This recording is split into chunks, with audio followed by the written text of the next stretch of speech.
Perkenalkan, saya Erni Marta Borotompul dengan NIM 4111422076.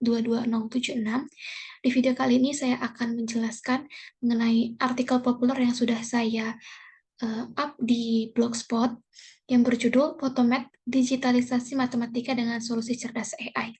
Yang pertama, AI atau kecerdasan buatan atau Artificial Intelligence adalah cabang dari ilmu komputer yang berfokus pada pengembangan sistem atau mesin yang dapat melakukan tugas-tugas yang memerlukan kecerdasan manusia.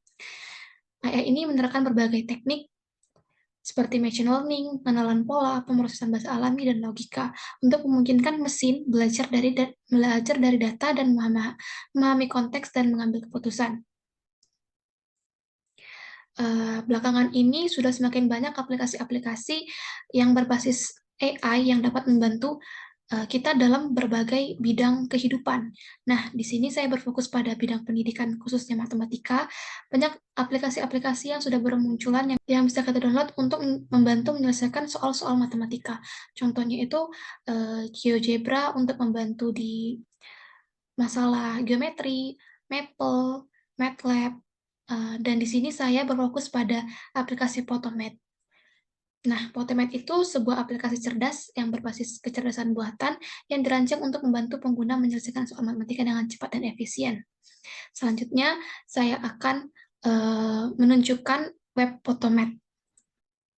Nah, ini adalah bentuk dari web photomath.com, namun kita tidak bisa mengakses Photomath ini melalui web, karena kita harus mendownload aplikasinya, bisa didapatkan di Google Play atau di App Store, atau scan QR Code ini. Nah, di Photomath ini terdapat 3 langkah yang bisa membantu kita dalam mengerjakan soal matematika. Yang pertama, bisa men-scan soal-soal melalui kamera atau dari galeri. Setelah men-scan, kita akan mendapatkan solusinya, dan solusi ini bukan hanya sekedar solusi saja atau jawaban saja, tapi dia ada langkah-langkah penyelesaiannya, sehingga kita bisa belajar dari langkah-langkah penyelesaian tersebut. Secara garis besarnya, itu bisa terlihat seperti ini. Bisa men-scan,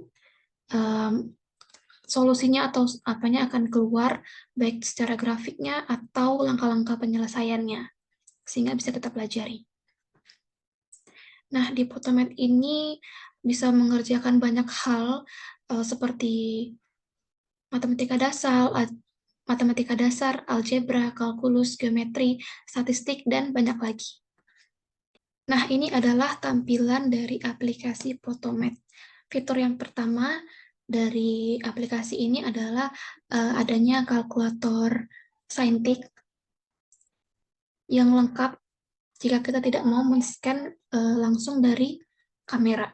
Di sini terdapat banyak pilihan operasi, mau dari penjumlahan operasi seperti biasanya, operasi dasar, mencari logaritma, ln, eksponen, fungsi eksponen, sin konstan, mencari limit, mencari turunan, mencari integral, dan banyak lagi.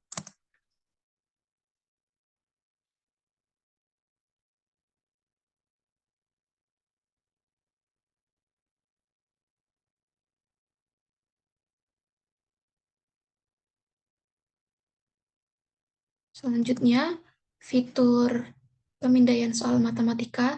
Nah, di Photomath ini memungkinkan penggunanya untuk memindai soal matematika menggunakan kamera ponsel. Photomath ini dapat mengenali dan memproses teks baik yang ditulis tangan maupun yang dicetak dalam soal matematika. Hal ini memungkinkan pengguna untuk memotret soal matematika apapun termasuk yang ditulis tangan di atas kertas atau dari foto yang sudah ada di galeri. Yang pertama ini, jika kita mengambil dari galeri, ini di sini.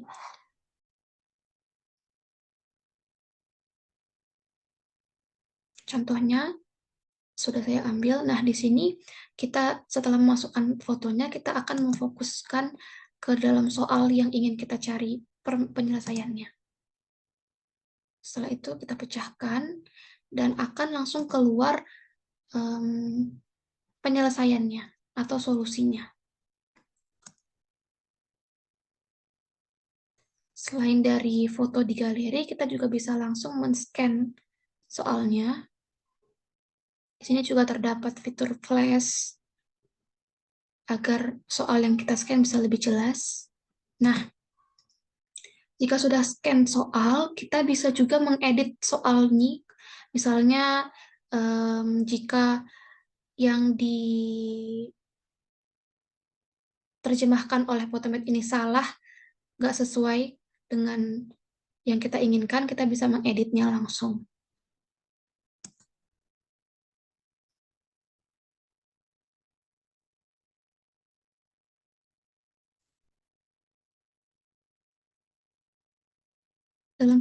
Dalam fitur pemindaian soal ini, ada teknologi computer vision yang membantu mengenali dan memahami soal tersebut.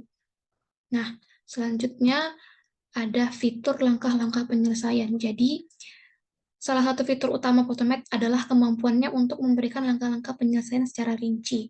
Aplikasi ini tidak hanya memberikan jawaban atau solusi langsungnya, tetapi dia juga menjelaskan setiap langkahnya dengan detail. Misalnya seperti yang tertera di video.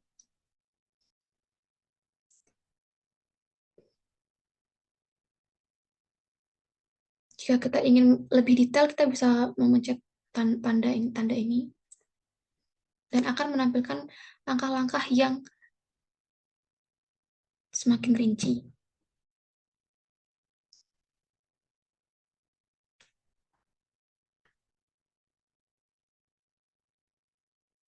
Selanjutnya di sini juga bisa memilih bahasa sesuai yang diinginkan. Dan ada juga riwayat dan catatan. Photomath itu menyediakan riwayat semua soal yang telah dipecahkan sehingga pengguna itu bisa melihat kembali pekerjaan mereka dan memahami konsep-konsep yang telah dipelajari sebelumnya. Bisa diurutkan atau bisa dihapus. Baik, tadi adalah tutorial-tutorial dalam menggunakan Photomath. Baik, tadi adalah tutorial dan fitur-fitur yang tersedia dalam Photomath. Nah, dengan banyaknya aplikasi-aplikasi yang semakin bermunculan di era digital ini, kita pasti mendapat keuntungan dalam menggunakan AI. Misalnya, ada efisiensi waktu yang lebih baik, pemahaman konsep yang lebih baik, pengalaman pembelajaran yang lebih interaktif, dan juga membuka pintu aksesibilitas pendidikan matematika dan memfasilitasi pembelajaran di mana saja dan kapan saja. Karena aplikasi-aplikasi ini bisa kita download dalam HP, sehingga bisa kita belajar di mana saja dan kapan saja. Namun demikian, penggunaan AI dalam pendidikan ini juga memiliki batas dan tantangan. Contohnya, terlalu bergantung pada teknologi itu bisa mengurangi keterampilan manual pelajar dan merugikan pengembangan berpikir kritis. Selain itu, setiap individu juga pasti memiliki gaya belajar yang berbeda. Bagi sebagian orang, mungkin lebih memilih metode yang konvensional, sehingga diperlukannya keseimbangan antara teknologi AI dan pendekatan konvensional untuk memenuhi kebutuhan belajar yang beragam. Nah, oleh karena itu, implementasi AI dalam pendidikan harus dilihat sebagai alat bantu untuk meningkatkan pembelajaran yang dilakukan dengan bijaksana, bukan sebagai pengganti sepenuhnya. Kita sebagai pelajar dan pengguna aplikasi-aplikasi yang berbasis AI ini perlu menyikapinya dengan bijaksana dan sesuai dengan norma yang berlaku. Jadi, tidak menjadikan bantuan AI ini sebagai pengganti sepenuhnya, tetapi sebagai alat bantu untuk meningkatkan pembelajaran. Oke, mungkin sekian dari apa yang bisa saya sampaikan. Kurang lebihnya saya mohon maaf. Terima kasih.